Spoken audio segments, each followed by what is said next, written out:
Assalamualaikum warahmatullahi wabarakatuh. Selamat pagi Bapak Ibu Guru dan teman-teman. Kami dari kelompok 1 mata kuliah pemahaman tentang peserta didik dan pembelajarannya akan mempresentasikan hasil diskusi kelompok kami. Sebelumnya izinkan kami memperkenalkan diri terlebih dahulu. Saya Desi Putri Regina sebagai moderator dan penyaji, dan saya ditemani oleh dua rekan saya, Aisyah Amalia dan Muhammad Iqbal. Baik, terima kasih kepada moderator atas kesempatannya. Di sini saya akan menjelaskan tentang teori belajar behavioristik dan sosial kognitif dengan bagaimana cara menerapkannya di dalam kelas. Menurut beberapa literatur, teori belajar behavioristik adalah teori belajar yang fokus pada perubahan perilaku peserta didik akibat adanya pengaruh dari luar dan adanya stimulus, sehingga peserta didik itu sudah dianggap belajar tentang sesuatu hal jika sudah terlihat perbedaan pada perilakunya. Nah, menurut teori ini, proses belajar itu terjadi karena adanya hubungan dari rangsangan dan tanggapan. Nah, lalu bagaimana penerapannya di dalam kelas? Yang pertama, guru harus menyusun materi pembelajaran mulai dari yang sederhana sampai yang kompleks. Yang kedua, guru lebih banyak memberikan contoh berupa instruksi ketika mengajar. Yang ketiga, saat guru melihat ada kesalahan, maka guru harus langsung memperbaikinya. Yang keempat, guru juga harus memberikan banyak drilling dan latihan agar terbentuk kebiasaan yang baik pada peserta didik. Lalu penerapan yang kelima, ada evaluasi harus berdasarkan perilaku yang terlihat.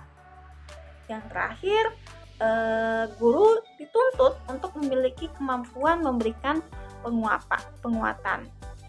Nah, di teori ini, hadiah dan hukuman itu bisa menjadi bentuk penguatan untuk menciptakan suatu perilaku. Ide-ide penguatan positif dan negatif dinilai sebagai alat yang efektif untuk pembelajaran dan mengubah perilaku peserta didik.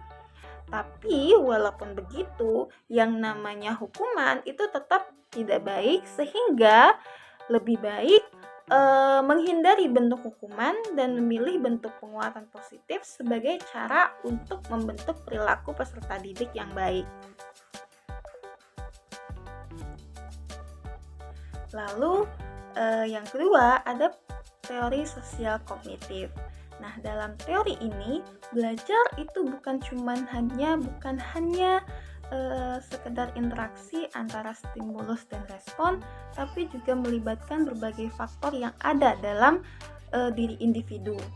Sehingga dalam teori belajar kognitif sosial ini menekankan bahwa proses belajar itu meliputi kegiatan mental yang aktif dalam rangka mencapai, mengingat, dan menggunakan pengetahuan. Nah, teori belajar kognitif ini itu lebih mementingkan proses ketimbang hasilnya.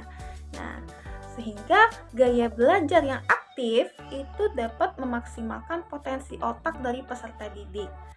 Melalui teori ini, peserta didik bisa lebih menghubungkan informasi baru dengan ide-ide yang sudah ada. Lalu, dalam menerapkan teori belajar ini, kita sebagai guru perlu fokus pada proses berpikir dari peserta didik dan memberikan strategi yang tepat berdasarkan fungsi kognitif mereka. Contohnya, kita bisa melibatkan peserta didik dalam berbagai kegiatan, seperti memberikan waktu bagi mereka untuk bertanya, kesempatan untuk membuat kesalahan, lalu juga memperbaikinya, serta merefleksikan diri agar dapat membantu mereka dalam memahami proses mental. Nah, guru bisa melakukan beberapa hal. Yang pertama, yaitu memberikan pertanyaan saat kegiatan pembelajaran berlangsung, sehingga guru dapat memancing peserta didik melalui pertanyaan pemantik, sehingga peserta didik dapat berperan dalam kegiatan pembelajaran. Lalu yang kedua, mengerjakan latihan di setiap akhir pembahasan. Penilaian atau asesmen penting dalam proses pembelajaran sebagai hasil dari proses pembelajaran itu sendiri. Yang ketiga, dalam proses pembelajaran, guru dapat membentuk kelompok belajar sehingga terjadi kolaborasi antar peserta didik. Yang keempat, guru dapat menerapkan beberapa metode pembelajaran, yaitu metode pembelajaran konseptual, kooperatif, dan kolaboratif. Sekian penjelasan dari saya kembalikan kepada moderator. Baiklah, saya akan menjelaskan tentang teori konstruktif dan penerapannya di dalam kelas. Teori belajar konstruktif adalah sebuah teori pendidikan yang mengedepankan peningkatan perkembangan logika dan konseptual pembelajaran. Seorang konstruktivis percaya bahwa belajar hanya terjadi ketika ada pemrosesan informasi secara aktif sehingga mereka meminta pembelajaran untuk membuat motif mereka sendiri dengan menghubungkan pengetahuan baru dengan motif tersebut. Nah, teori belajar ini juga mengakui bahwa peserta didik akan dapat menginterpretasikan informasi ke dalam pikirannya hanya pada konteks pengalaman dan pengetahuan mereka sendiri pada kebutuhan latar belakang dan minatnya. Baiklah, selanjutnya penerapan teori konstruktif di dalam kelas. Yang pertama, guru membentuk pemikiran peserta didik bahwa bekerja secara mandiri atau menghasilkan kegiatan belajar yang lebih bermakna memunculkan rasa keingintahuan peserta didik terhadap suatu permasalahan melalui pertanyaan. Terus selanjutnya, kembangkan kegiatan inquiry di sebuah topik pembelajaran. Dan yang terakhir adalah membentuk kelompok belajar. Model pembelajaran yang terbentuk berdasarkan prinsip konstruktivisme. Yang pertama ialah model pembelajaran kooperatif. Yang kedua, model pembelajaran inquiry. Terus yang ketiga, model pembelajaran jigsaw, dan yang terakhir atau yang keempat, model pembelajaran investigasi kelompok.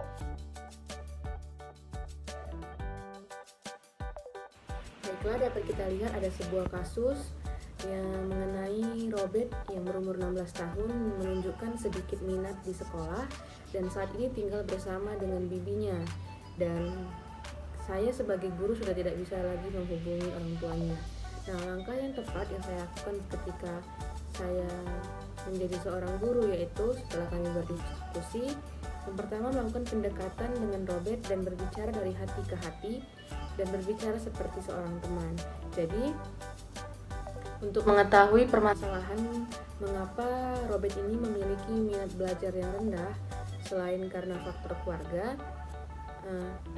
kami beranggapan bahwa sebagai guru kita perlu melakukan pendekatan terlebih dahulu, dan saat melakukan pendekatan itu bertindak sebagai seorang teman agar Robert tidak merasa canggung dan ia bisa mengeluarkan ataupun menceritakan keadaan yang sebenarnya seperti apa. Kemudian yang kedua yaitu mencoba menanyakan hal-hal yang ia sukai hingga tanpa diminta ia akan dengan sendirinya menceritakan kepada kita perihal yang terjadi pada dirinya. Nah, jadi setelah Robert merasa nyaman karena telah terbangun hubungan yang baik antara kita sebagai guru dengan Robert sebagai siswa, maka dengan obrolan tersebut akan berlanjut dengan sendirinya dan kita dapat mengetahui mengapa ataupun penyebab mengapa Robert ini memiliki minat belajar yang rendah seperti itu.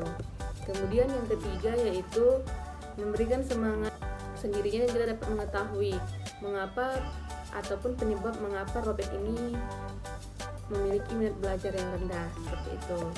Kemudian yang ketiga yaitu membangkitkan semangat belajarnya dengan mengingatkan bahwa ilmu pengetahuan yang ia pelajari saat ini sangat berguna untuk masa depannya.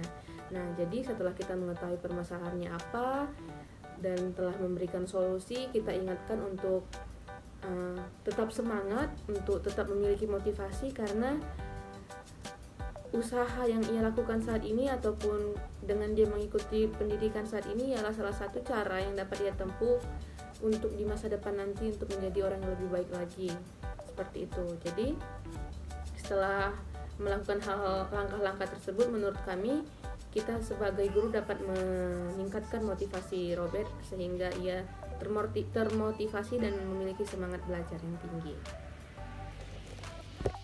Baiklah, demikian presentasi dari kelompok kami. Terima kasih atas perhatiannya. Mohon maaf apabila ada kesalahan dari perkataan maupun perbuatan. Kami dari kelompok 1 pamit undur diri. Terima kasih dan selamat pagi.